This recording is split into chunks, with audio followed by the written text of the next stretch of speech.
City Council Commissioner, what are your top 3 initiatives that you intend to tackle, and how would you measure success? Okay, this time we're going to start with Erick Moss, and we'll work that way. The next question we'll start and answer that way. So if you want to answer the first question. All right, thank you very much. My top 3 initiatives working in the City of Apopka, as most of you know, there are several things that are ongoing currently, and one of the initiatives that I have worked on in my campaign is to focus on the developments that the City Council approves. When the City Council approves those developments, I want to provide updates, and I would like to do that on a quarterly basis. So whether the developer would like to speak, or if they want to share the information and then I can share, it's just a very short, 3-5 minute, just an update. I think all of us sit here in Apopka, we see the black paper go up around, and if that's supposedly, within a week or 2, there's supposed to be groundwork that starts. Well, we've seen developments that don't start, for a long time. So providing updates, I think, is a great opportunity for the residents of Apopka to see the progression and growth. The other large thing that's certainly coming down the pike is out on the 429 in Kelly Park. It's Wild Oaks, the development that's out there at Wild Oaks. It's well over 300 acres. Sitting on the Planning Council and the City Council this week actually got a short little update from those individuals. And they presented a lot of information, and they're going to present again. But just from the art rendering and the drawings, this is going to be an awesome, opportunity and development here in Apopka to see that grow. It's from scratch, so they'll be able to do what they want to do from the get-go. So that's, a couple things that I'd like to see.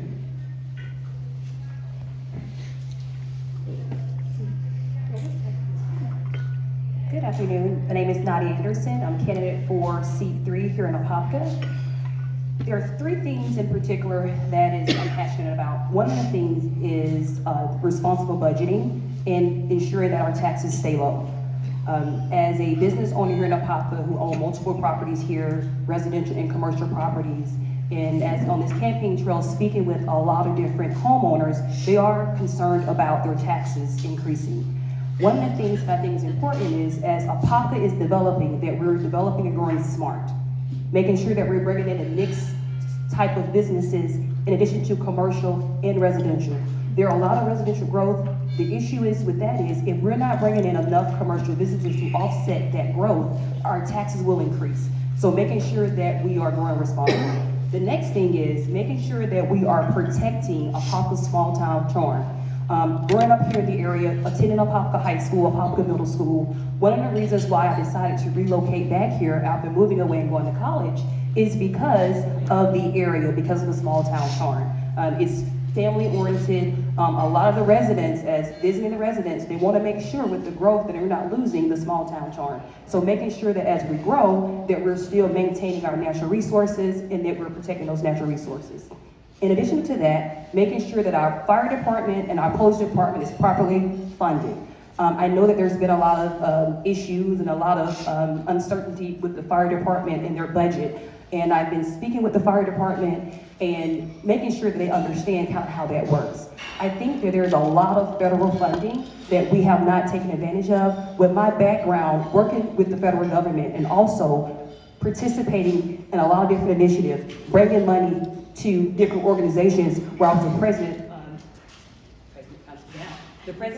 I think it's important that we understand how do we bring down, sorry, it's off. Yeah. It's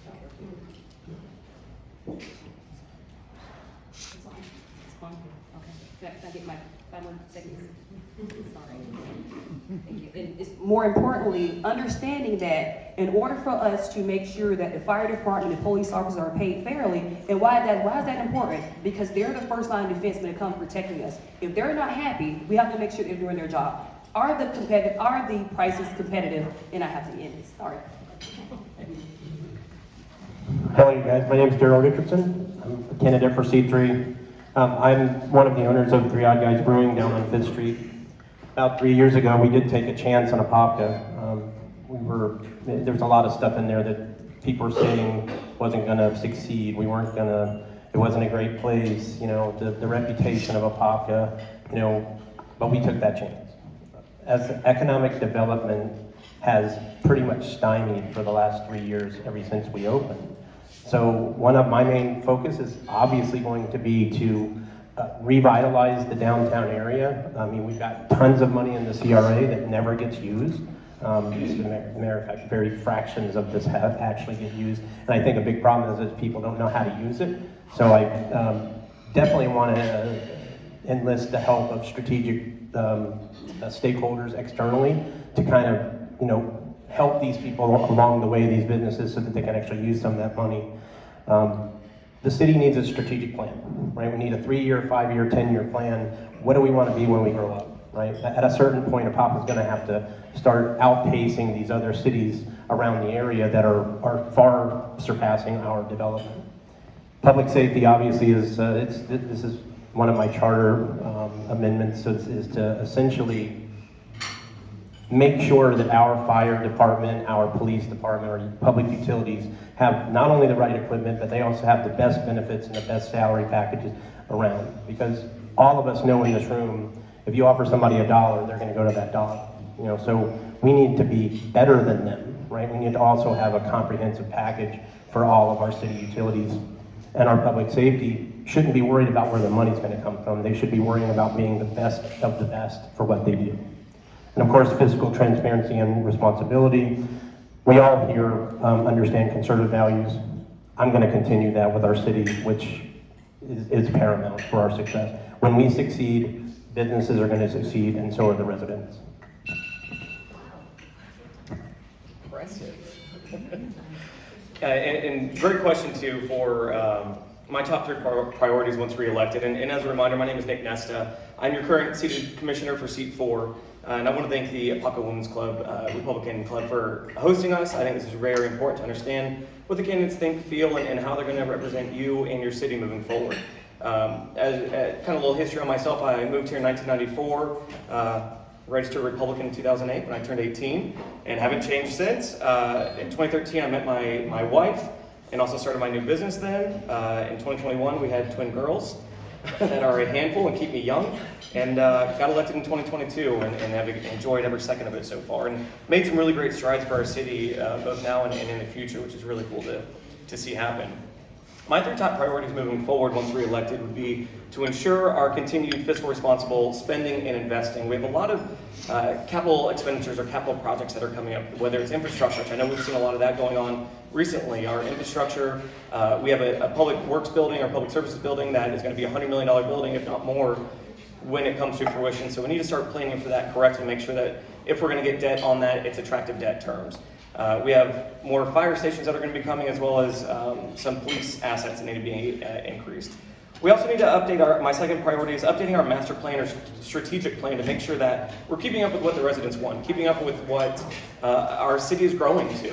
We need to make sure that we have our departments properly staffed, that we have our parks that are growing and need more. I was speaking to a class last week. The kids want more slides and more monkey bars. We need to make sure we have those for our residents to enjoy. And then the last one is just making sure that my big thing is, and I've been doing more of it, is engaging nonprofits that are impacting our students and our kids. One second. Ladies, please have a seat. The candidates are speaking. We cannot be moving around while they're speaking. Please have a seat. Please continue.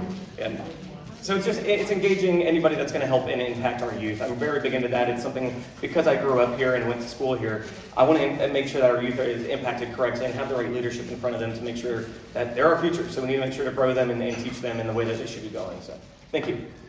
Thank you. Okay, at this time I'll ask the second question, and we will start with Mr. Nesta. And we're going to go this way. This is a 1-word or 2 answer. Are you a leader or a follower? And tell us about a situation where you were either the leader or the follower. Great question, and I think to be a true leader, sometimes you have to be a follower. You can't exclusively be a leader. You have to learn that somebody has better strengths than you in this or that or whatever it may be. There's how our current dynamic of our current council sits is everyone has a different background. Everyone has different strengths and weaknesses, and I think that's very valuable in that we can lean on each one that says, okay, well, you understand agriculture and that, and you've worked with the youth. Let's get behind you and understand what's going on there. Everyone has a lot of varying backgrounds, so at times it's smart to be the follower and to support and get behind. You don't always have to be seen. You don't always have to be that leader that's in front of everyone, but there are times where you do need to take that mantle and say, this is my time. We need to lead. We don't have another moment to waste. And so there are moments like that need to happen. I mean, it'll happen through whether it's supporting our youth. I'm really big into making sure that our youth is protected and taken care of as they move forward, and that they want to come back to the City of Apopka at the end of the day, because those are the ones starting small businesses and things like that. So it's creating initiatives like that and making sure, one was that I championed was making sure we have an economic development director. That's going to be huge for our city to make sure that we have the smart small businesses coming in, that there's dynamic growth that's going on, and that there's some value between new businesses coming in that are also impacting positively the current businesses that sit there. So it depends on the scenario. You need to know when to be a leader, and you need to know when to be a follower, and that's so important as a civic leader to know when to take a step back and let somebody else go versus being right in that front row saying, this is my time, we need to go now. Thank you. Thank you. So a leader and a follower. So this has been asked over 25 years for me. I always look at myself as a leader. There has to be a leader, but that leader also is not afraid to get his hands dirty or make the decisions that may be some sort of negative impact towards whatever it is you're making that decision on. In other words, if I don't agree with something, but 60% of the people do, we're a majority, right? I mean, we live in a democracy where the majority rules. So it might not be popular with me, but I have to be willing to take that step and not just, bow down to my own beliefs. I mean, I'm not sitting on that dais for me. I'm sitting on it for all of you people out here in the city. I work for you guys. I don't work for myself, and it's not a self-serving position for me. I mean, I have an objective, and that objective is to make sure that the residents live in the best city on the planet. And that's why I'm a leader. But I'm certainly not afraid to be the first one to jump if that's what it takes, right? So that'll be me.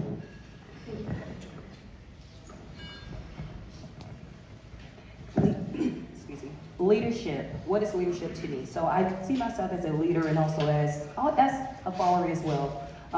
Because I do sit on a lot of national and local boards. I've chartered a lot of different organizations and have started a lot of different national initiatives.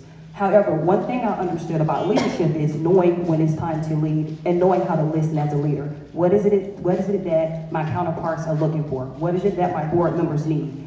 I think as a business owner and also running a real estate brokerage and being responsible at times for over 200 agents at my brokerage, I had to learn how to not only listen to them, but also when to lead and when to allow them to lead. Understanding what are their strengths, what are the talents, and understand that collectively, if we respect each other, a good leader understands how to identify talent, and I'm very successful at doing that. So I do see myself as a leader, also as a follower. However, I do believe in, if I am following someone, understanding where exactly I'm going. I will not follow anyone blindly, but if the person do have a plan, I do not mind following them. I'm a leader. For the vast majority of my career in healthcare, I was the one top person in the organization. Early on in my career, I had the opportunity throughout my career to work with some wonderful people. One day, one of them pulled me aside and said, hey, we need you to do something for us. We need you to understand when we need you to listen and when we need you to act. And I listened to them, and I never forgot that. And they actually had an L for listen and an A for, action. There was a lot more L's, and there is always a lot more L's. Listening is critical in leadership. And listening to individuals and understanding where they are, what their needs are, what the situation is, and then being able to sit down, if it's a collaborative effort, or you're responsible to take that information and then make a decision. A lot of people talk about managers or management and leadership. There is a difference between the two. Management basically directs. Leaders develop the future. And you can't do that without listening and being very attentive to people. So I would say I'm definitely a leader. I certainly in organizations or that kind of thing where there's more than one, will listen very carefully and then will act accordingly for my responsible role. Okay, this time we will start this way with Richard. We'll start this way and go this way, and then come over and go this way. So that gives everybody a fair time to start first, because you don't have time to really. So tell us a situation in which you provided community service that you're very proud of and that you were not compensated. Wow, okay. There's a lot of examples that I could give, but I'll stay here in Apopka for that one. When, 3 years ago when we were building out 3 Odd Guys, we actually built that out. We didn't pay people to do it. We were working in there, cleaning out the building, building out the building. The first day we walked into the doors on 5th Street, there were about 40 homeless people living underneath our shelter. We could have had the police remove them. We could have asked them to move and move on. Instead, we actually said, you guys want jobs. So we brought them in, and the majority of them were very receptive. They helped us clear out the building, and we paid them daily to do it. One of which is named Lucius, which I'm sure most of you guys know in the city. Lucius has quite a history. So we actually hired Lucius for 14 months after the fact. Now, certain individuals in our homeless community have lots of different personalities. At a certain point, it was something we had to part ways only because, there's some mental issues there. However, I was very proud of not having to bring in law enforcement and work with the community. Recently, over the last 2 weekends, we've actually helped Hope for Apopka, and I went to the Next Step on Monday at First Baptist. And I've seen it firsthand, the homeless people, and what we need to do for them. And I do have a plan for that. And it's very receptive to the people that are helping, the volunteers, the amazing volunteers that are sitting out there every day doing this week by week. And then my wife over here, she's also going to be very active in bringing the groups together to hopefully create an Apopka coalition of the homeless so we can actually do something now instead of just passing the buck or chasing them from one place to another. So that would be a very humbling experience for me.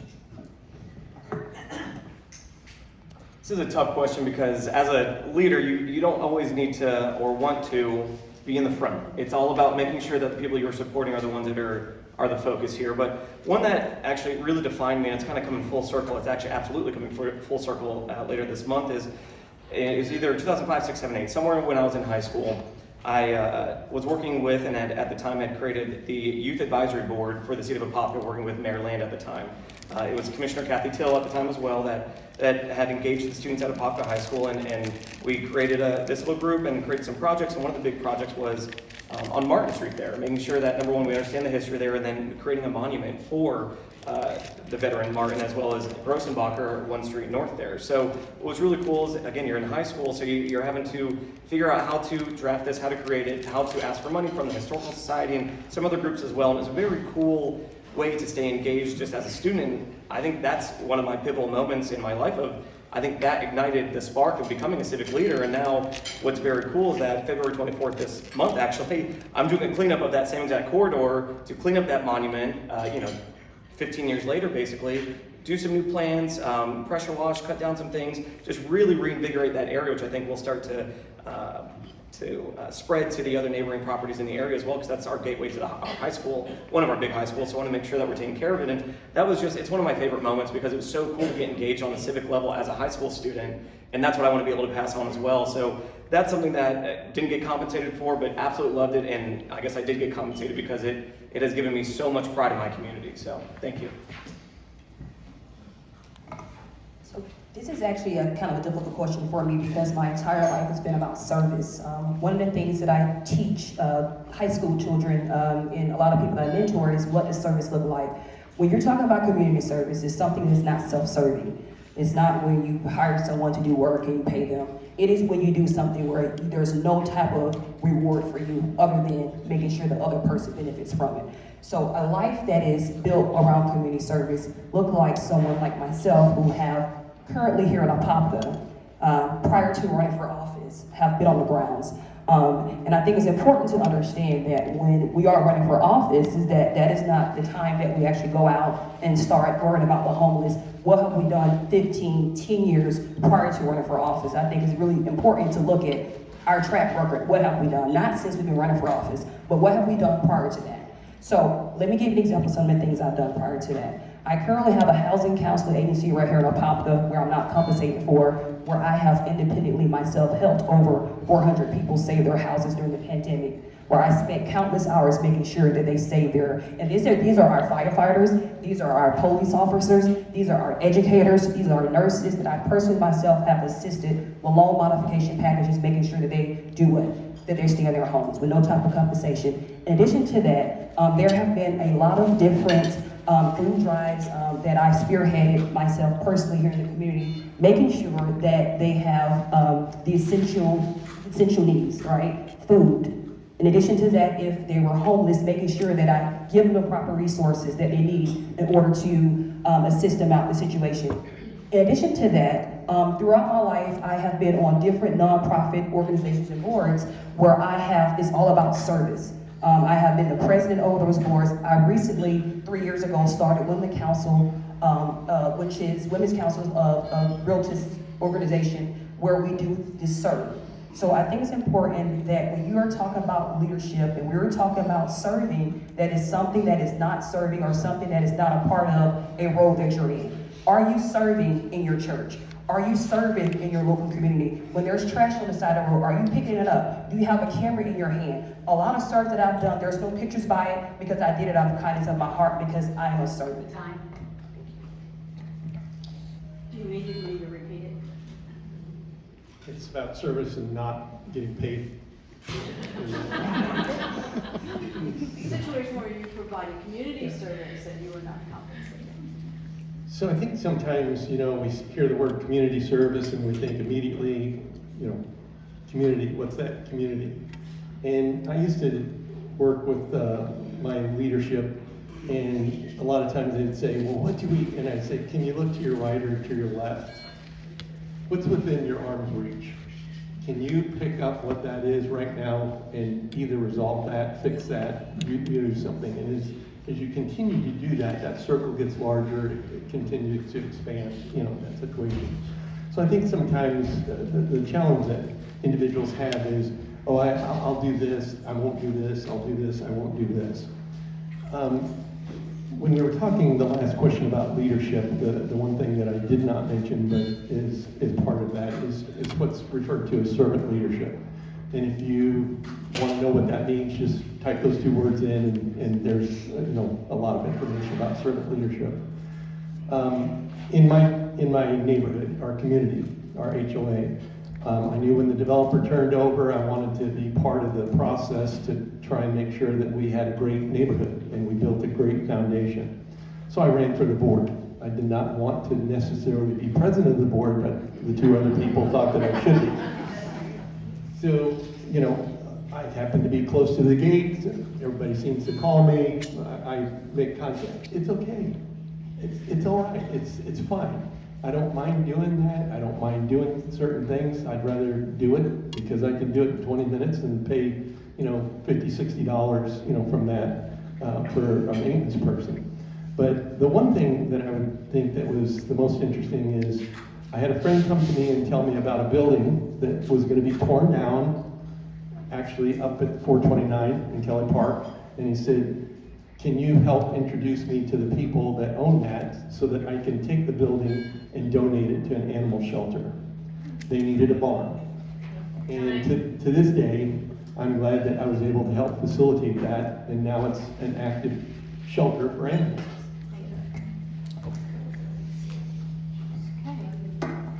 Last time, we got a big giggle when I asked what your favorite dessert was. So this year, you get to start.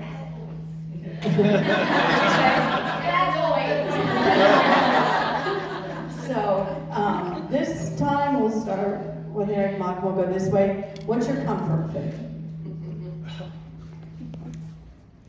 And sometimes it's really stumps. They have a hard time remembering what their favorite food is.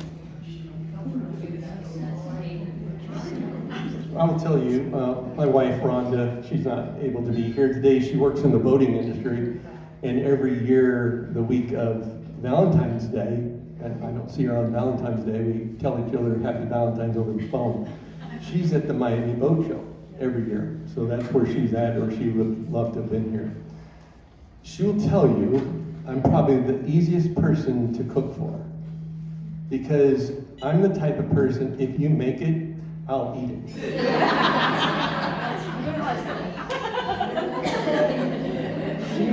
She knows if there's something that I don't like, I'll eat it, and whatever's left will sit in the pan until she throws it away. If there's something that I like, I will eat that 7 days straight. It doesn't matter. And I have to say, there's really not too much that if you can't fry it, I'll eat it. You'll fry it. If you fry the bottom of a tennis shoe, I'd probably eat that. But comfort food, I'd have to say, kind of sounds strange, but we have what's called haystacks. You have, beef, beans, lettuce, tomatoes, and chips and stuff like that. I can eat that. I can eat tacos 7 days a week. Again, if you make it, I'll eat it. Where I can share Erick's love for food. I'm a girl that likes to eat everything. Probably put on 15 pounds in the past year, so I can definitely share that. But my comfort food is, I'm the owner of Jeremiah's Italian Ice franchise, and I love Italian ice, obviously. So Italian ice, that's my comfort. I mean, anytime that I'm sad, happy, celebrating, that is that's what we do in our house, so we eat Italian ice. So, very simple.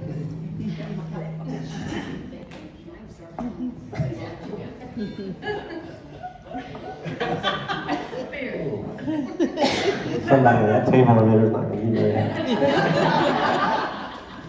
My wife, she's amazing.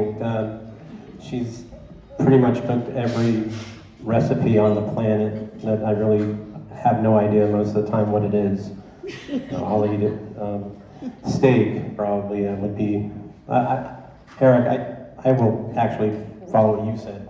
That's the first time actually on these debates I've actually said that, by the way. But yes, I'm probably one of the easiest people to cook for. She will spend an hour cooking something, and I would have been happy with just putting the steak on the grill and a baked potato in the microwave. I would have been more than happy with that. But something that I could eat every day would be like pierogies, right? There's mashed potatoes in there. Who doesn't like good pierogi, right? So anyway, that would be me. Yeah. It may not look like it, but I really, really do love eating. That's why I run many, many miles a week, and I got to keep it off. It's funny, my wife and I first got married. She was very big into just health-conscious foods and things like that, where I was not. Still am not. And so she would make, I remember one of my businesses I owned, it was a long day, came back home, and she made a cauliflower crust pizza.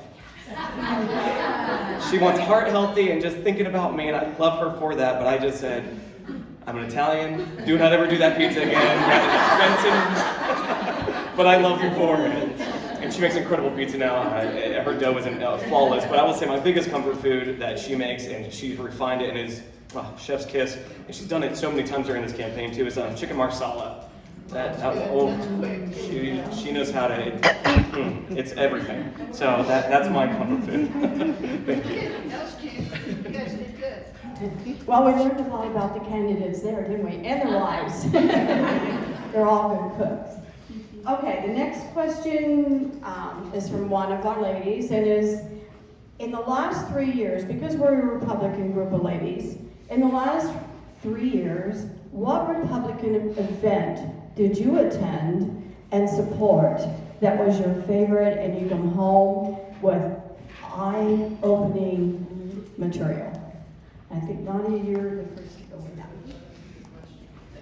So just recently during the Christmas time, the Republican Women's Club, where I'm a new member of, had the White Elephant Exchange event. And as a first-time member, new member, it was really exciting for me because they were very welcoming, and I really enjoyed myself. I was able to meet a lot of the members, kind of getting the history of the club, so it was very opening to me. I was able to just connect and just kind of understand exactly kind of where the club is going, what the outlook of the club is, with the president. So it was very eye-opening for me, and I enjoyed it. This is easy. 2 years ago, I attended the Northwest Orange Republican Women's Federation Forum.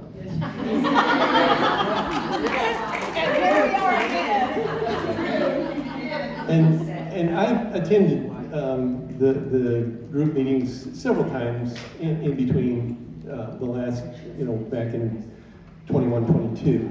But 21, 22 was the first time that I had actually attended this group, and I actually knew and had met a couple of the ladies prior to that meeting. And one of the things that I walked away and have always remembered is you guys aren't the largest group, but I can tell that you guys really enjoy each other. You enjoy what you do here in this group, and you do a service to this community. And I will never forget that, and I thank you for that very much. Absolutely. So obviously, your guys' group has been so supportive of this area on the Republican front. It's been educational, and the things that you guys share and send out through letters and social media is huge for us. I think any Republican within the community obviously is going to tap into whichever group they can within the community, regardless of your party. You're going to tap into those that are it. So this group obviously is one for I think all of us that we can connect to because it's the one we know most and closest to our hearts. You guys are actively involved in the community through your own different acts of service, and I think that's what's important about, at least how I think Republican, is that you work through service. And that's where, it may not be an event, but it's the events that we're all at, that we're impacting positively through showing love, showing care, through whether it's at a parade or at the Foliage Festival, whatever it may be, it's things like that. And one event, and again it goes back to high school, and it's right here in Apopka, was, if you remember 2008 presidential election, it was Romney Ryan then, and then it was McCain Palin 2012, right? Or is it the other way around? No, it was Romney. Romney came in 2008, and then he came here to the Northwest Rec. I just thought that was the most cool thing, that we were a relatively smaller town then too. To have a presidential candidate come was just absolutely incredible, and that was the only one that did come to Apopka, which I think was really impactful for me too. So it was very cool that again was something that helped come full circle for me to be where I'm at today. Thank you. For mine, whenever I go to a Republican event, it's not a specific Republican event. I mean, I've been to you guys' meetings quite a lot. I was a member of C-REC when I lived in Seminole County. But every time I go to a veterans thing, an event where my father is, my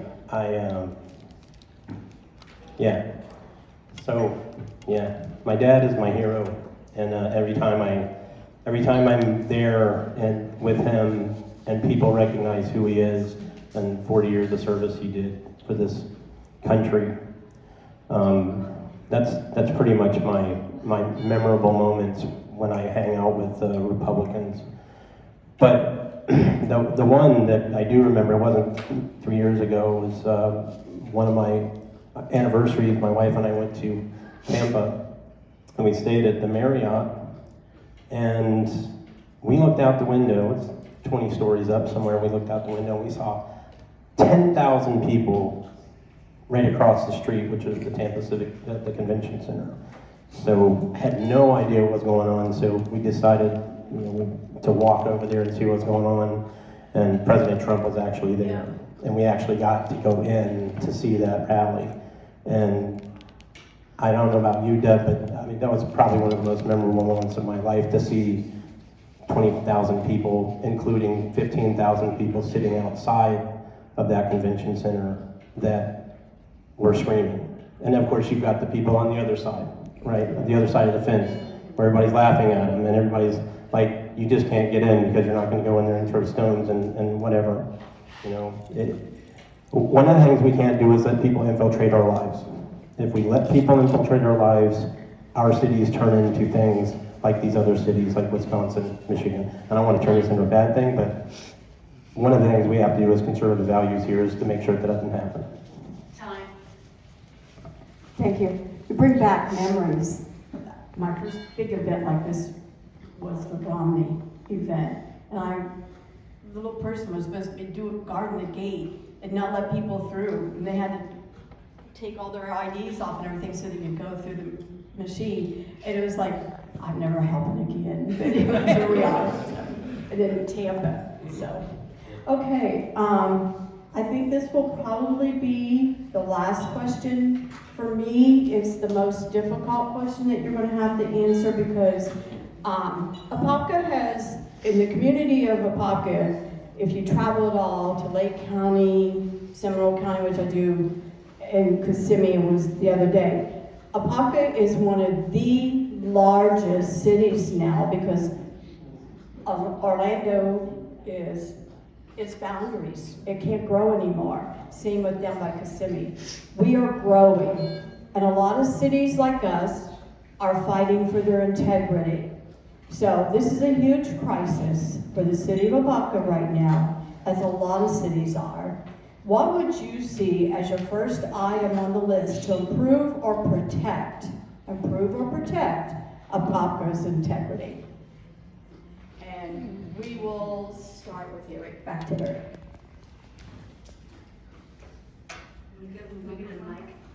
Oh, yes. Yeah, I was ready. I'm ready to talk.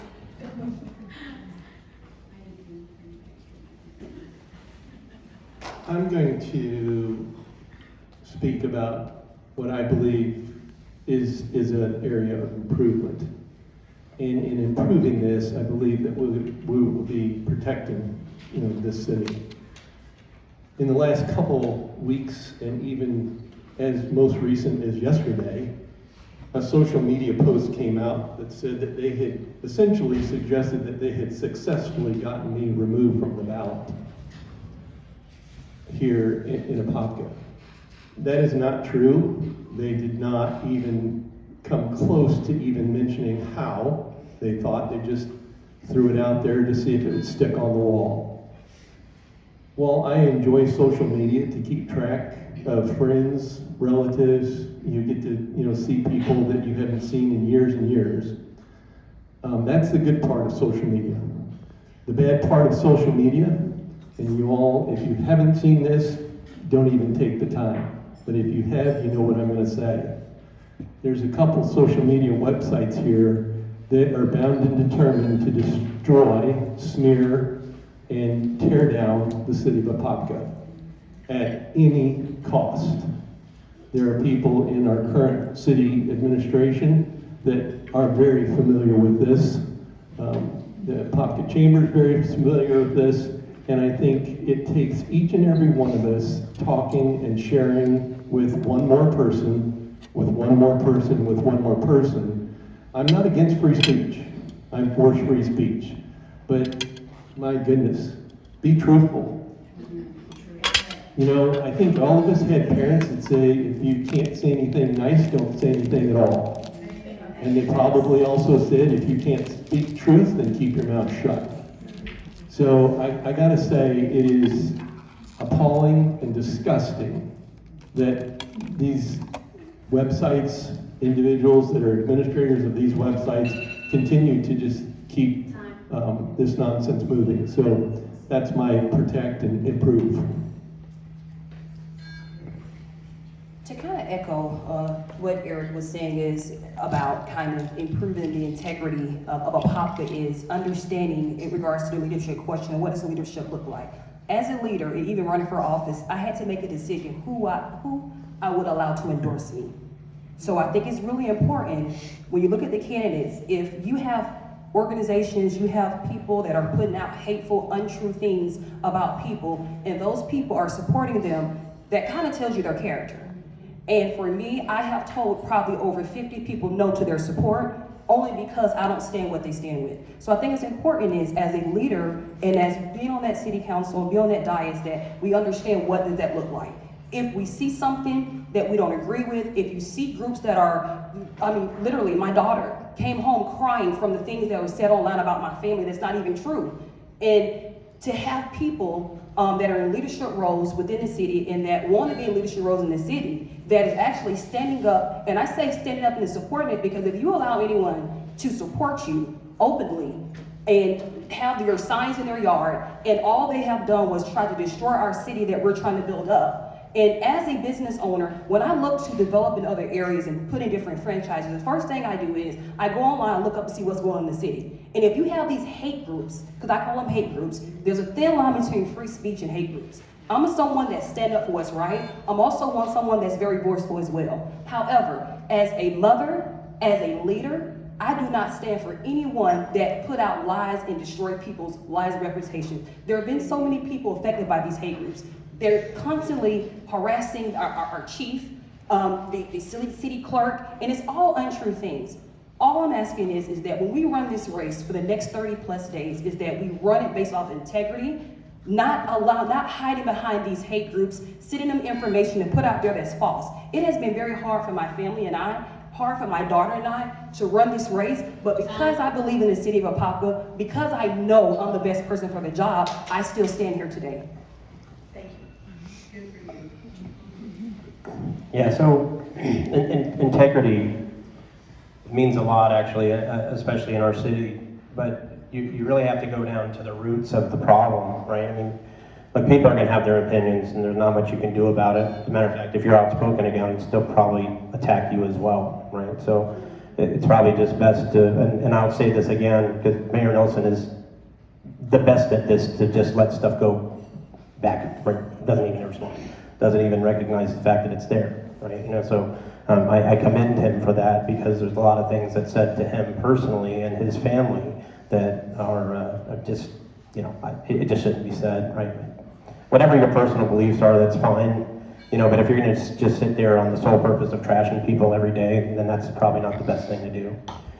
But we have to look at the root problem. Where has this distrust in our city government come from, right? You know, I'm a team player. I've always been a team player, and I have an uncanny ability to bring people together to keep things moving down the center, right? So there shouldn't be a left or a right in our city. We're nonpartisan, and we should all be up there doing the best thing for the city. And that's my plan. So one of the things that I do plan on doing is, you know, number one is get with the 5 people that sit on the dais and, you know, keep the internal bickering back and forth inside the dais, right? I mean, it shouldn't be in public. It shouldn't be spread out on the news. It shouldn't be out on social media. Nobody should be talking about it.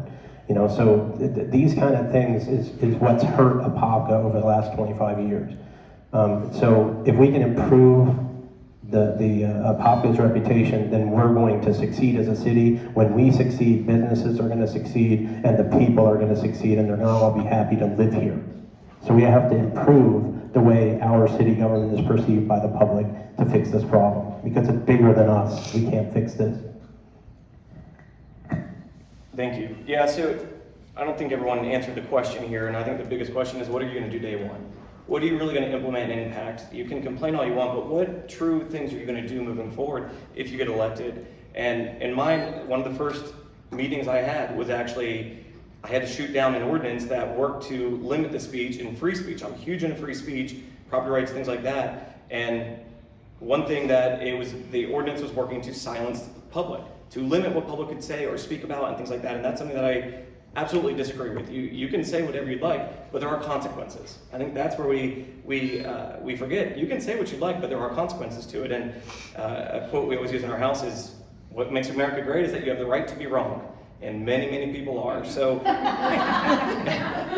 that's the right. You do have that right, and I will never stop you from being wrong. Go ahead, be wrong all you want. So, that's one that already I've done this. I've already doing the work that this question talks about. That I made sure that we didn't silence the public. And to move forward once reelected, it'll continue to create integrity through transparency to make sure that fiscally people understand where our funds are going, where they're being invested, how they're being invested. How is a city charter being adhered to? Are the provisions within it able to be adhered to? Are they legal? Things like that. So it's making sure that we have integrity through transparency, and that'll be, again, my continued efforts once reelected. Thank you.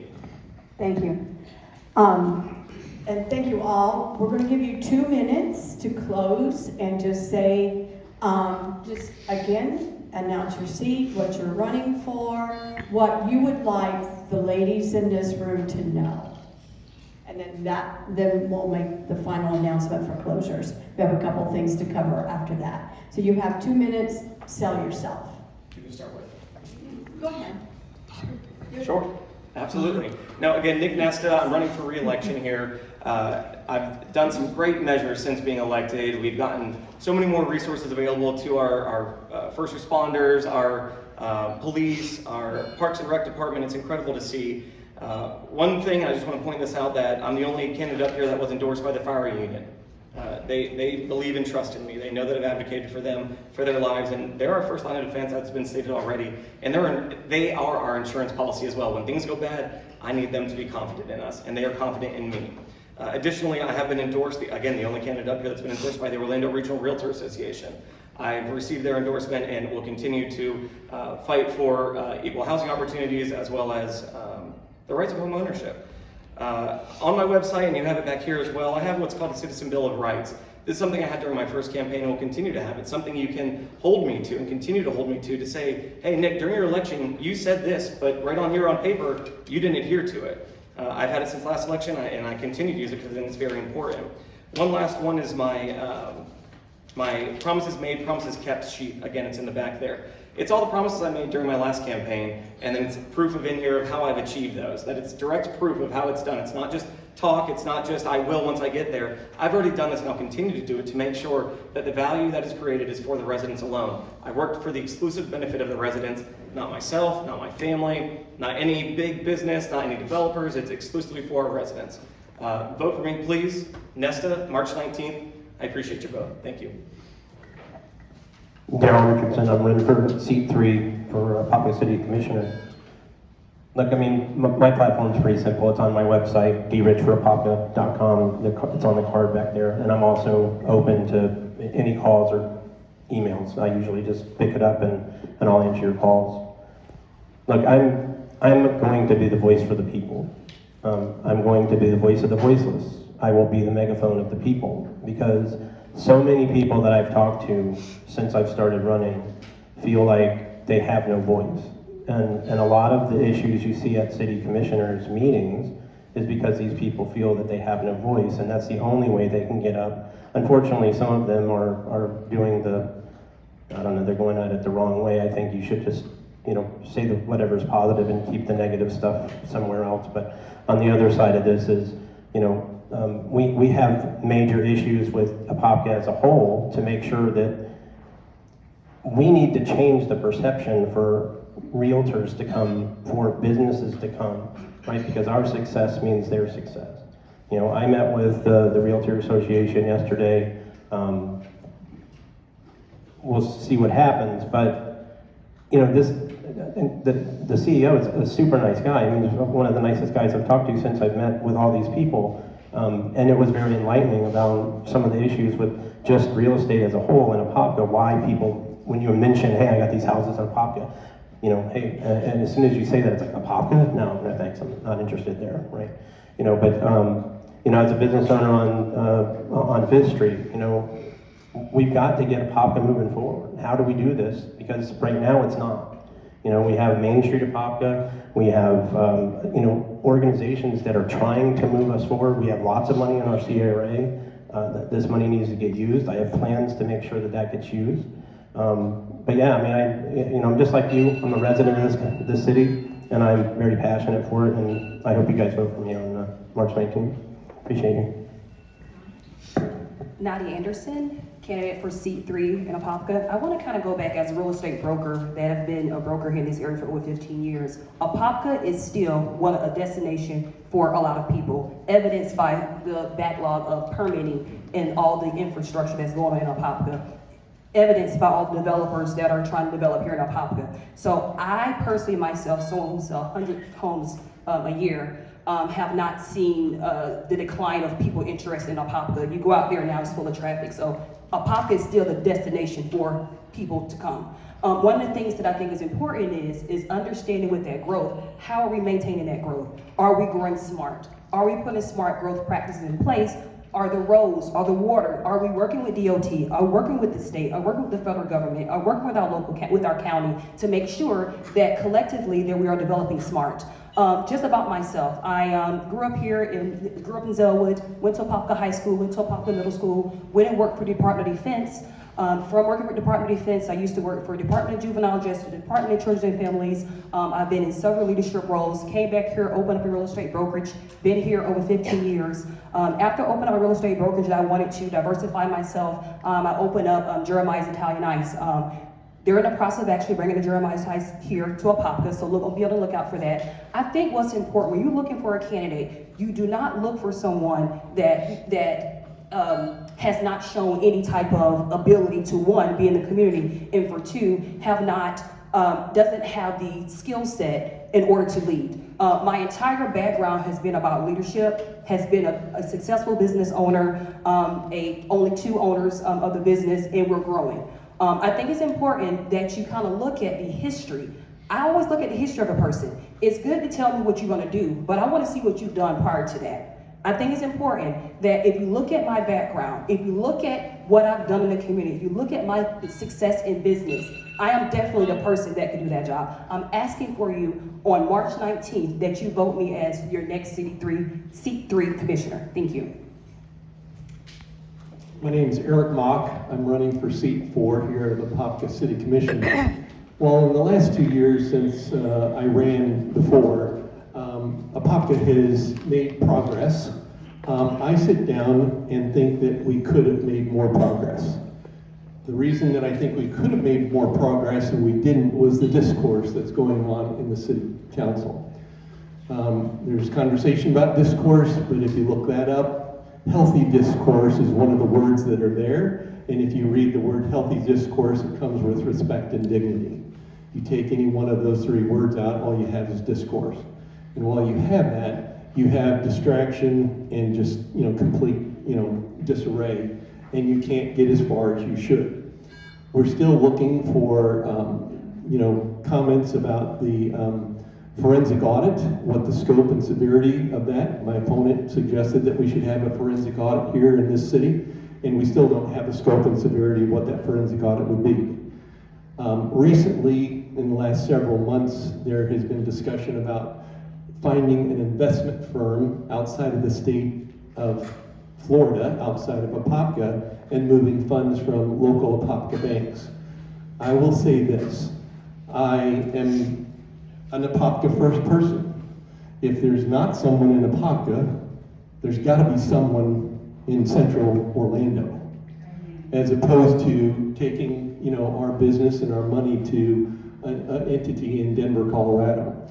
While that might be fine, I never heard anyone ask or request of that entity to move and open an office here in Apopka.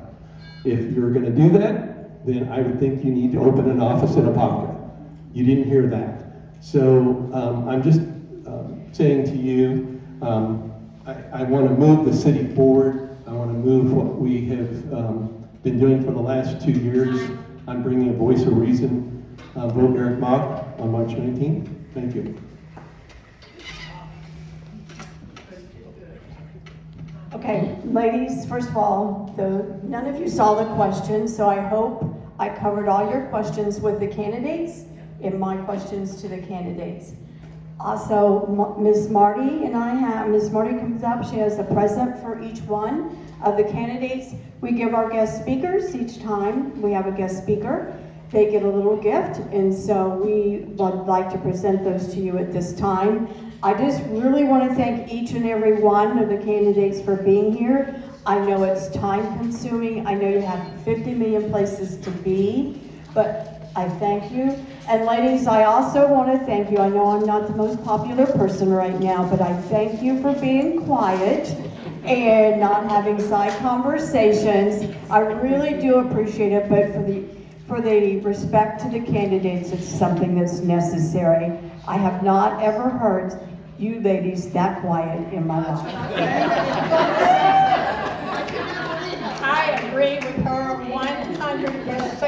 And I've been at this mic many, many times, and I'm going to tell you, I am proud of you today.